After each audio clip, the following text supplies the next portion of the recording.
Muhammad couldn't have written the Qur'an. The Qur'an is a book over 600 pages long. It covers a wide range of topics and was revealed bit by bit over a period of 23 years. So if a man wrote the Qur'an, we already have a number of problems. If you're going to write a book like the Qur'an and claim it's from God, you can't make any mistakes.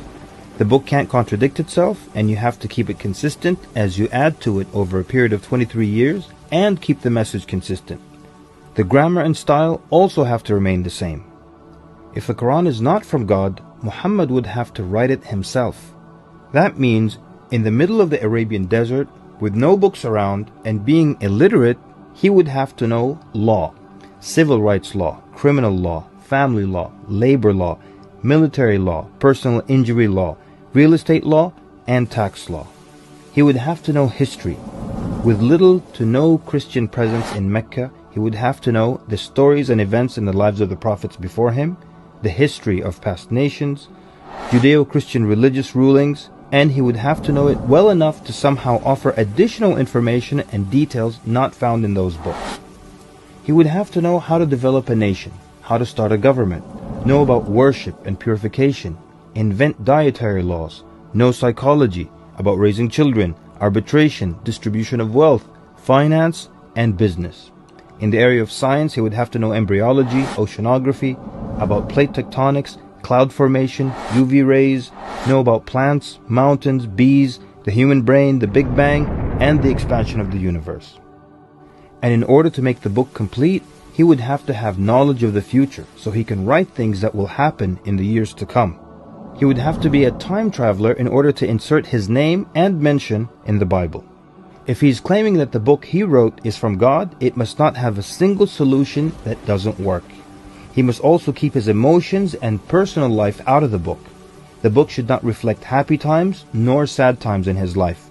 The writing should not become cheerful and optimistic, nor sad and gloomy as if a human wrote it. But when you read the Qur'an cover to cover, you can't sense when his wife died, when his daughters got married, when his grandchildren were born, when he was victorious, and when he was defeated. To anyone who examines the Qur'an, it becomes perfectly clear that there is no way a man in the desert 1400 years ago could have written such a book. But what if it were a committee of brilliant minds, a secret society that is in charge of correcting, updating, and rewriting the Qur'an over the years? Their job would be to make sure that the book appears to be accurate, has no mistakes or contradictions, and to keep updating it to agree with science and the changing world. If that were the case, then there would be other versions of the Qur'an. Due to edits and improvements, we would have new edited versions and old versions with mistakes. You would be able to detect different writing styles and influences from the different authors. The problem with all of that is, there is only one Qur'an. So one man didn't write it, and a committee didn't edit it, so where did it come from? What if clever devils dictated and influenced a man to write the Qur'an? The question then would be, what kind of devil calls to good behavior, worshipping God, honoring Jesus, giving to the poor, and warns of the devil? Any way you analyze the Qur'an, you come to a clear conclusion. It could not have been written by a committee, a devil, nor the Prophet Muhammad. Since it's impossible for Muhammad to have written it, then that means he was truthful in that it is from God.